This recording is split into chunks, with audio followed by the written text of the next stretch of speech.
Donnie Wahlberg has spent more than 3 decades capturing the attention of audiences worldwide. First, of course, we saw him as a founding member of New Kids on the Block. Now he stars as detective and Iraq War veteran Danny Reagan in the hit CBS series Blue Bloods. In a preview of this Friday's 6th season finale, Wahlberg's character tries to persuade his sister, the assistant DA, to charge a suspect in the shooting of a fellow cop. Take a look.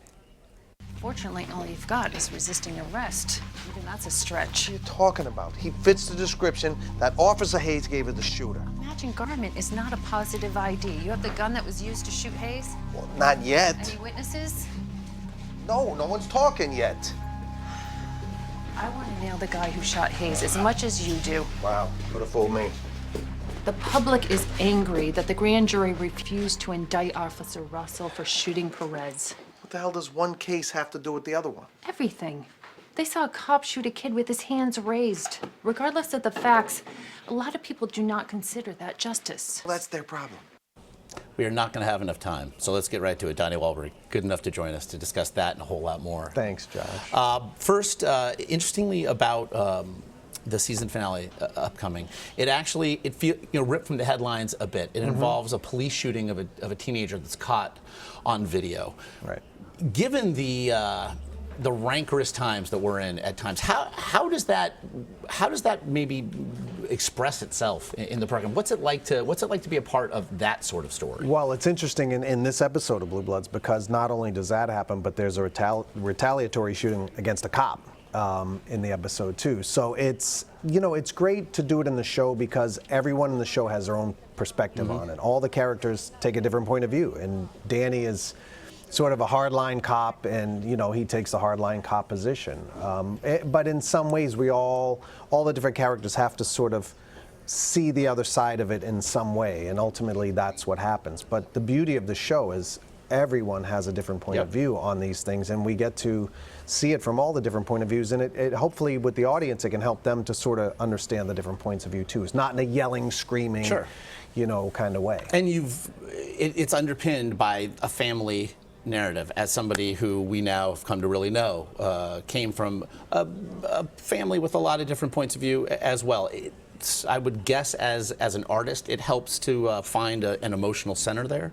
Yes, but for me it's interesting because, there's definitely my original connection to the show was the family element, and reading the family dinner scene and Danny arguing with Bridget Moynihan's character Erin reminded me of me arguing with my sister Tracy. Yeah, but there's also, it's been a fascinating journey playing this character because as I've gotten to know police work and as I've gotten to know this character, it was a lot different than I was, and it is very informative in a lot of ways. I think for a lot of people, they will probably feel like I do when they see a video of like a guy gets shot in a shootout and the cops go cuff him before they put him in the ambulance, and people are like, what are they doing? You can't cuff him first. Well, that's the protocol, and they do that because if the bad guy happened to have a knife or another gun, he could still shoot you and shoot other people, and it's on set, learning that procedure, it's kind of like, wow, I didn't know that. That seems weird, and it takes a second to adjust to it and to understand it. But as Danny,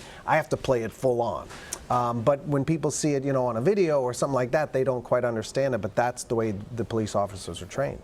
We've gotten to know you 4 shows at Current. I can't even get matching socks together in the morning. I don't know how you do 4 shows. But you've also found time to wade in to a degree into the political discourse that we're seeing here. I know you endorsed Marco Rubio, who would go on to leave the race. We just saw Ted Cruz. Not long after my endorsement. Yeah, I'm sure they had nothing to do with each other. But now that we saw Ted Cruz leave, and the RNC chairman called Donald Trump just last night the presumptive GOP nominee, I wonder, what are your thoughts now on where things stand specifically with the GOP? Well, it's interesting. I was just talking to Bob Woodward, and that was a great conversation. Boy band and Bob Woodward. Wahlberg and Woodward. It's going to be a new talk show. A 5th show, because we don't get enough of you. Right. But, he was saying how Trump and Hillary and Sanders are like the revolutionaries. And I disagreed with him. I think that it's the people who are really the revolutionaries right now. On the one hand, you got Sanders, who's a socialist, in a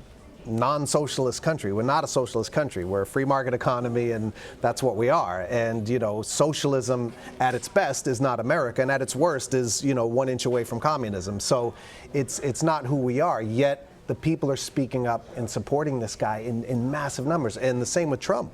You know, Trump is, you know, this billionaire businessman who's, you know, somehow connecting to the little guy who, you know, he probably hasn't always been good to the little guy in his career.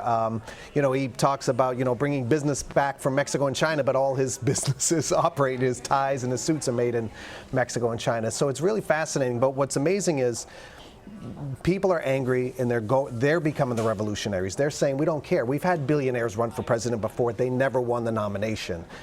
So it's really the people who are stepping up and saying, we're tired of the system. But what they're tired of is empty promises from Washington. But Sanders and Trump are promising more than anyone. I mean, that's the great irony. Will you support Donald Trump? I don't think I could vote for Donald Trump. Why not? He doesn't have the nomination yet.